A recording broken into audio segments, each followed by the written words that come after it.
Nongol dia ke permukaan si Bang Farhad Abbas. Aduh, nggak apa-apa sih sebenarnya ya. Orang itu mau milih klien manapun tuh silahkan. Aduh. Tapi ini yang dipilih, ini yang mau dibela nih katanya kan gini. Saya pembela kaum lemah. Semangat ya, saya pembela kaum lemah. Yang lemah harus dibela. Ini yang dibela nih. Bapaknya almarhum ini boro-boro lemah, guys. Gak ada lemah-lemahnya. Buset. Kalau kalian lihat ya kasusnya almarhum NS dari Sukabumi. Iya Pak, muncul si PA. Nah, anak saya pertama saya lihat luka di sini Bang. Pas saya buka luka di tangan, luka di sini. Saya nangis. Kamu ada feeling bahwa ini pasti kelakuan ibunya? Yakin, kalau hati yakin. Terus tapi bagaimana saya bapak itu datang gimana? Bapak itu waktu datang?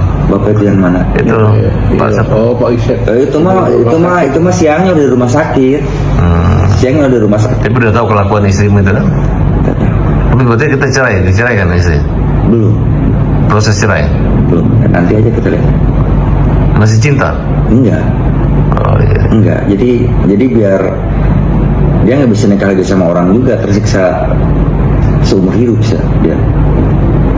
Gimana menurut Anwar? Apa kelemahan Anwar kira-kira dengan kejadian ini? Ya, kelemahan gimana maksudnya Bang ya? Bukan, kalau mereka tuduhkan kamu jahat sama anak, sejahat-jahat kamu sama anak itu sejahat apa kira-kira? Ya ini nggak tahu juga Bang, kok bisa seperti ini membludaknya gitu ya. Padahal enggak, itu ceritanya gini Bang, dulu justru saya sebelum nikah yang sama yang ini Bang ya. Bapak A ini pernah menganiaya tapi dia nggak peduli karena dia sendiri sering melakukan. Dan ini ya guys, Mamski dapat info. Bapaknya ini ya si Pak A yang namanya A ya. Bapak A ini pernah menganiaya selain ibu kandung dari NS. Ternyata dia udah pernah menikah juga dengan orang dan sampai hamil. Saat hamil dianiaya sampai keguguran MD, meninggoy itu bayinya, meninggoy. Cuma dia punya backingan orang yang berduit, diduga kakek angkatnya si NS dari Sukabumi.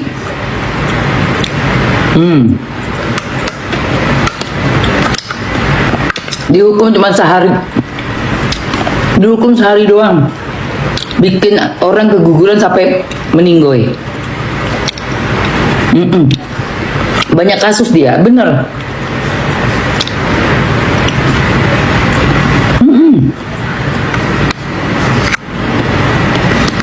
Gila guys, bapaknya ini kayaknya kalau aku lihat kayak punya dua kepribadian loh.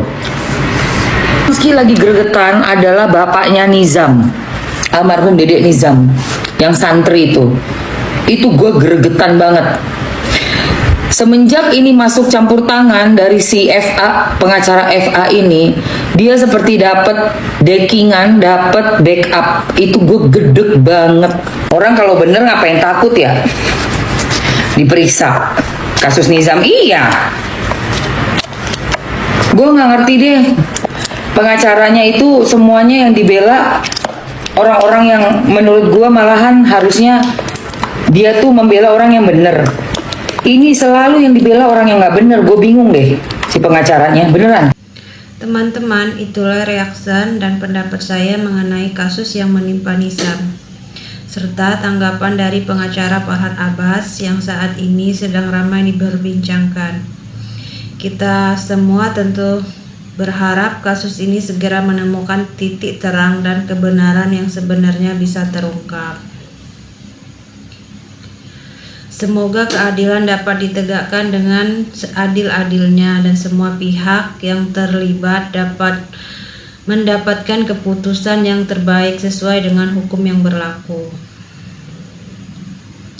Terima kasih banyak untuk teman-teman yang sudah menonton video ini sampai akhir. Jika kalian punya pendapat tentang kasus ini, silahkan tulis di kolom komentar. Jangan lupa dukung channel ini dengan like, share, dan subscribe ya, agar channel ini bisa terus menghadirkan berita viral dan update terbaru untuk kalian semua. Terima kasih.